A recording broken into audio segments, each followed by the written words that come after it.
नमस्कार। दुनिया के मानचित्र पर अगर आप जाएंगे तो आपको एक देश मिलेगा जिसका नाम है तुर्की।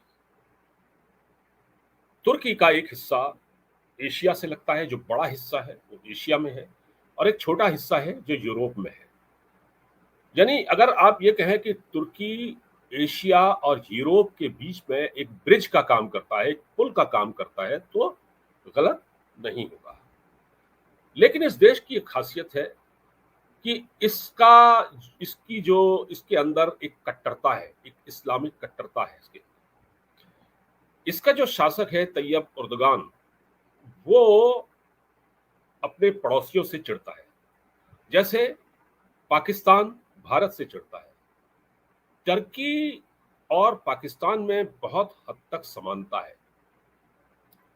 अब मैं इस बारे में आगे चर्चा करूंगा।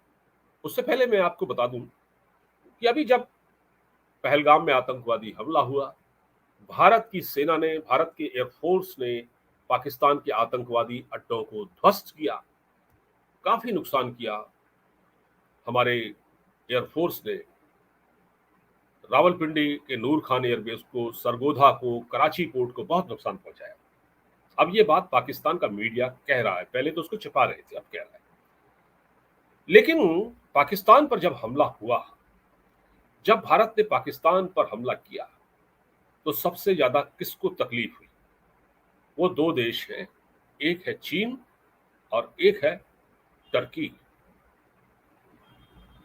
लेकिन टर्की को ज्यादा तकलीफ हो रही है। क्यों? क्योंकि टर्की का वही विचार, वही सोच है जो पाकिस्तान की है। पाकिस्तानी अपने आप को अरबों की संतान मानते हैं। उनके हीरो महमूद गजनवी, अलाउद्दीन खिलजी, आपके मोहम्मद बिन कासिम, बाबर, ये सब है। ये कहाँ से आए थे? ये आक्रांता कहाँ से आए थे जिन्होंने भारत को लूटा उस वक्त?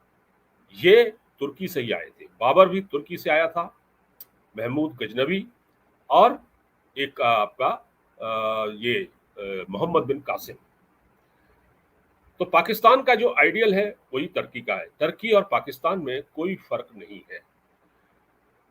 और जब भारत और पाकिस्तान के बीच युद्ध चल रहा था पहलगाम में हमले के बाद, तो टर्की के ड्रोन भारत पर बरस रहे थे। हालांकि सबको फेल कर दिया गया। S-400 जो भारत ने रूस से खरीदा था, उसने तमाम टर्किश ड्रोन्स को मार गिराया, जमीन पर गिरने ही नहीं दिया। और भारत ने पाकिस्तान को बहुत नुकसान पहुंचाया। पाकिस्तान को टर्की ने 300-400 ड्रोन दिए थे, और वो सब भारत के खिलाफ ही दिए गए थे। टर्किश ड्रोन बड़े खतरनाक होते हैं। हालांकि मैं आपको बताऊं, कुछ ड्रोन भारत ने भी टर्की से खरीदे थे। लेकिन टर्की यही नहीं रुका। टर्की के, या तुर्की कह लीजिए, उसके राष्ट्रपति तैयब अर्दवान, जिनका मैं आपको जरा सा एक पिक्चर दिखा देता हूं। ये तुर्की के तैयब अर्दवान हैं, जो कि वहां के प्रेसिडेंट हैं, और लगातार ये जीत रहे हैं। इस बार इनके हारने की संभावना थी, लेकिन फिर भी जीत गए। ये है तैयब अर्दवान। इन्होंने कहा कि तुर्की भारत के खिलाफ पाकिस्तान के साथ खड़ा है और खड़ा रहेगा, चाहे इसके परिणाम कुछ भी हो। कोई भी आर्थिक नुकसान तुर्की को मुस्लिम भाई पाकिस्तान के साथ खड़े होने से नहीं रोक पाएगा। अब भारत और भारत सरकार के लोगों को फैसला लेना है। भारत और भारत सरकार के लोगों ने फैसला ले लिया है। लेना क्या है? ले लिया है। तो ये मैंने जो आपको ये तस्वीर दिखाई, ये सिर्फ इसलिए दिखाई कि इस आदमी का आप चेहरा देख लीजिए। आगे बढ़ने से पहले मैं आपको बता दूं कि तुर्की वही देश है जिसको भारत ने अब से 1 साल पहले बहुत मदद की थी। तुर्की में जलजला आया था, अर्थक्वेक, जिसको भूकंप कहते हैं।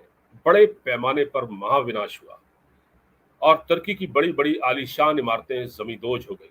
मानव हानि हुई, जन हानि हुई, बहुत नुकसान हुआ। तो भारत पहला देश था। अब सोचिए, ये दुश्मनी का भाव तुर्की का कोई पहले से आज से नहीं है, वो पहले से ही है। पाकिस्तान के साथ वो हमेशा खड़ा रहा है। तो मैं आपको थोड़ा सा ये रेफरेंस दे दूं कि अब से कुछ साल पहले जब इमरान खान पाकिस्तान के प्राइम मिनिस्टर थे, 2018 की बात है, 2018 से पहले की बात है, हाँ, 2018 की बात है, 2018 की बात है। तो ये वो शख्स है जिसने पाकिस्तान की संसद में खड़े होकर ये कहा था कि कश्मीर पाकिस्तान का है, यानी इसने कश्मीर मुद्दे का अंतर्राष्ट्रीयकरण किया और पाकिस्तान का साथ दिया, और ये हमेशा पाकिस्तान के साथ ही खड़ा दिखता है। तो इसने क्या किया, इसने पाकिस्तान का साथ दिया। तो इसने जो अपने टर्किश ड्रोन भेजे थे, पाकिस्तान को दिए थे, उसने भारत का बड़ा नुकसान किया। एक चीज मैं आपको और बता दूं कि हमारे यहाँ जब G20 सम्मेलन हुआ, तो प्रधानमंत्री मोदी ने जो मित्र देश थे ज्यादातर, उनका गला उनके साथ झप्पियां डाली थी, झप्पियां डाल के पीठ थपथपाकर उनका स्वागत किया। लेकिन ये भी आए थे, ये तैयब एर्दोगान, जो अपने आप को इस्लामिक वर्ल्ड का खलीफा समझते हैं, कथित तौर पर है नहीं खलीफा, जब तक सऊदी अरब है तब तक ये कोई खलीफा वलीफा नहीं है। तो इनको इनसे केवल हाथ मिलाया और कहा आगे बढ़िए। टर्की को भारत ने कभी भाव नहीं दिया। तो मैं आता हूं अब उस पर, जब जो जलजला आया था, जब वो भूकंप आया था, तो भारत ने बड़ी मदद की थी।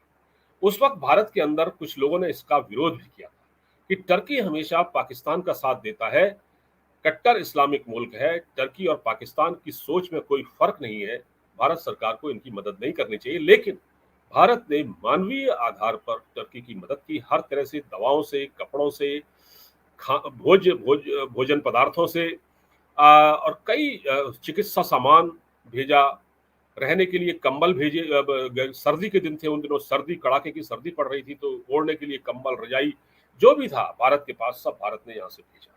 लेकिन टर्की का जो शासक है ना, वो एहसान फरामोश निकला। टर्की का शासक तैयब एर्दोगान एहसान फरामोश निकला। हालांकि टर्की की जो जनता है, उसने भारत के प्रति बड़ी कृतज्ञता, आभार व्यक्त किया कि उन्होंने कष्ट के समय में, मुसीबत के समय में हमारी मदद की। लेकिन एर्दोगान, कुत्ते की जो पूंछ होती है ना, वो टेढ़ी की टेढ़ी ही रहती है, वही साबित हुआ। तो तैयब एर्दोगान एक्सपोज हुआ। अब क्या किया भारत ने? भारत ने एक फैसला किया है। भारत में बॉयकॉट टर्की नाम से ट्रेंड चल रहा है सोशल मीडिया पर, बॉयकॉट टर्की, टर्की का पूर्ण बहिष्कार किया जाए। एक और देश है अजरबैजान, उसका भी बहिष्कार हो रहा है, इसी कंटिन्यूएशन, लगातार उसको भी टारगेट पर ले लिया गया है, क्योंकि अजरबैजान ने भी भारत से दुश्मनी ली अर्मेनिया के मसले पर। अर्मेनिया और अजरबैजान की लड़ाई है, टर्की अर्मेनिया से लगा हुआ है, अजरबैजान से भी उसका हिस्सा लगता है। तो अब क्या हुआ है, भारत सरकार ने, भारत के जो टूर एंड ट्रेवल्स कंपनियां हैं, भारत सरकार का भी यही रुख है, और भारत ने ये फैसला किया है कि वो टर्की को इग्नोर करेगा, बायकॉट करेगा। मैं आपको बताऊं कि जो all India confederation of all India traders है, confederation of all India traders यानी CAIT, इसने देशवासियों और व्यापारियों से तुर्की और अजरबैजान की यात्राओं का पूर्ण बहिष्कार करने की अपील की। जो ये संगठन है, इसने कहा है कि अपने यहाँ के जो लोग टर्की छुट्टियां मनाने जाते हैं, क्योंकि टर्की एक टूरिस्ट डेस्टिनेशन है, काफी खूबसूरत जगह है टर्की। वहाँ बहुत बड़ी संख्या में लोग, दर्शक, वहाँ पर पर्यटक जाते हैं। पिछले साल मैं आपको बताता हूँ, 2000 ये हाँ 2024 का अगर हम आंकड़ा लें, तो तुर्की में कुल 62.2 मिलियन विदेशी पर्यटक आए थे। 62.2% नहीं, 62.2 मिलियन विदेशी पर्यटक आए थे, जिसमें से 3 लाख इंडियन थे। तो 3 लाख से ज्यादा थे, बल्कि 3 लाख से ज्यादा भारतीय पर्यटक थे। ये जो आंकड़ा है, ये 2023 की तुलना में 20.7% ज्यादा है। मतलब 2023 में कम थे, उससे ज्यादा, यानी 2024 में 3 लाख से ज्यादा विदेशी भारतीय पर्यटक वहां गए थे। तो एक बात और यहाँ सोचने वाली है, तो क्या भारत जो बहिष्कार कर रहा है टर्की का, जैसे आपको याद होगा, मालदीव ने भी भारत से पंगा लिया था, जिसके पास कुछ नहीं था। मालदीव के मोहम्मद मोइज्जू ने भी भारत से पंगा लिया था, चीन के दबाव में आकर चीन ने जिस प्रकार घुसपैठ की थी मालदीव में और भारत को वहां से बाहर करने की कोशिश की, भारत को काफी हद तक बाहर किया, लेकिन फिर भारत ने अपनी कूटनीति के जरिए जो जगह बनाई और जिस प्रकार उसने प्रभाव डाला मालदीव के ऊपर, तो मालदीव घुटनों पर आ गया और आज मालदीव को फिर से भारत ने मदद की है, भारत का वो एहसान मान रहा है। तो क्या कुछ दिनों में तुर्की भी नेक्स्ट मालदीव बनने जा रहा है? क्या तुर्की की अर्थव्यवस्था रसातल में चली जाएगी? देखिए, मैं आपको बताता हूँ। तुर्की की जो अर्थव्यवस्था है वो बहुत खराब है, पहले से ही खराब है। तुर्की की जो लीरा है ना, लीरा, वहाँ की जो करेंसी है लीरा, उसका रेट काफी गिरा हुआ है, उसका भाव काफी गिरा हुआ है। तुर्की की अर्थव्यवस्था बहुत खराब है, बहुत खराब है और उसका भाव काफी गिरा हुआ है और इस ऐसी स्थिति में तुर्की को मदद चाहिए। और भारत के जो पर्यटक वहां जा रहे थे, अब उन्होंने वहां पर जाने से एक मना कर दिया है, वो अब वहां नहीं जा रहे हैं। वो उन्होंने फैसला कर लिया है कि न वो तुर्की जाएंगे, न वो अजरबैजान जाएंगे। इससे क्या होगा, तुर्की को करारी चोट पड़ेगी अर्थव्यवस्था के मोर्चे पर। और इस वक्त पूरा देश इस वक्त पूरा देश मोदी जी के पीछे खड़ा है और जो भी फैसला होगा वो इसी आधार पर लिया जाएगा। अच्छा, टर्की से क्या होता है? भारत में बड़े पैमाने पर मार्बल आता है, मार्बल आता है टर्की से, बड़े पैमाने पर मार्बल आता है। तो मार्बल करीब 2,500 करोड़ का बिजनेस है, जो भारत 2,500 करोड़ का मार्बल आयात करता है। तो जो दिल्ली के जो व्यापारी हैं और भारत के जो व्यापारी हैं जो मार्बल उद्योग से जुड़े हुए हैं, उन्होंने कहा है कि हम टर्की से मार्बल नहीं मंगाएंगे 2,500 करोड़ का मार्बल। इसके अलावा टर्की से भारत में सेब आते हैं, उन्नत किस्म के सेब की खेती होती है वहाँ। तो सेब की भी यहाँ पर रोक लग जाएगी, सेब भी यहाँ नहीं आएगा। तो सेब का इंपोर्ट भी रोक दिया गया है। तो भारत ने आर्थिक मोर्चे पर टर्की को करारी शिकस्त दी है। अब ये देखना है कि टर्की क्या करता है। हालांकि टर्की की तरफ से आया है स्टेटमेंट कि ऐसा न करें, हमारा बहिष्कार न करें, लेकिन भारत ने अब फैसला कर लिया है कि वो न तो पाकिस्तान का साथ देगा, न वो पाकिस्तान की मदद करेगा। पाकिस्तान का वो बाइकआउट कर ही चुका है। आपको पता है कि सिंधु जल समझौते को हमने निलंबित ही रखा है अभी तक और उसको कंटिन्यू नहीं करेंगे। पाकिस्तान पानी के लिए भीख मांग रहा है, पानी के लिए तड़प रहा है और भारत ने दवाइयां भी रोक दी हैं पाकिस्तान के लिए। उधर हमने टर्की का भी हुक्का पानी बंद कर दिया है, जो पाकिस्तान का सबसे बड़ा तरफदार, मददगार, यार या जो भी कह लें वो है। तो उसको भी हमने ठिकाने पर लगा दिया है। तो इस तरह से जो घेराबंदी की गई है, तो टर्की और अजरबैजान के अब बुरे दिन शुरू हो चुके हैं। आपका इस बारे में क्या कहना है दोस्तों? वीडियो अच्छा लगे तो इसको शेयर कीजिएगा, चैनल को सब्सक्राइब कीजिएगा। नमस्कार, जय हिंद।